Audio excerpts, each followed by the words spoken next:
ایک بزرگ تھے حضرت خضر موصلی رحمت اللہ علیہ. چلو چلو چلو ٹھیک ہے سمجھیے. یہ اگر موصل پڑھے تو موصلی ہوتا ہے اور موصل پڑھے تو مسلی ہوتا ہے.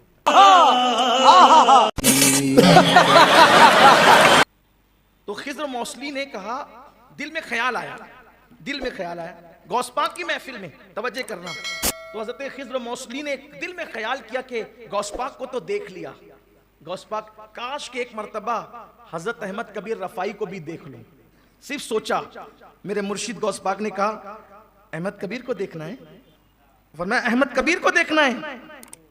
انہوں نے کہا ہاں, انہیں دیکھنا چاہتا ہوں, ان کی زیارت کرنا چاہتا ہوں. تو غوث پاک نے اپنا ہاتھ ایسے کیا. جب ہاتھ ایسے کیا تو انہوں نے کیا دیکھا کہ غوث پاک کے پہلو میں بازو میں سیدی احمد کبیر رفاعی بیٹھے ہوئے ہیں. واہ بھائی واہ.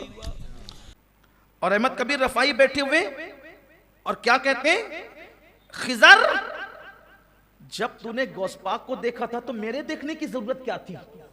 میں تو ان کے ماتحت لوگوں میں ہوں, میں تو ان کے خدام میں, ان کے ماتحت لوگوں میں ہوں. ارے اتنی بڑی ہستی کو دیکھا, مجھے دیکھنے کی ضرورت کیا تھی؟ اور یہ کہہ کہ وہ غائب ہو گئے.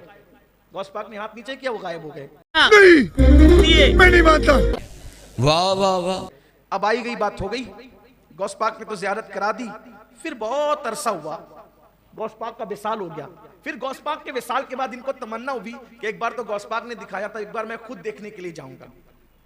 گویا کہ اب ان کی حاضری میں, ان کی خانقاہ میں ان کو دیکھوں گا.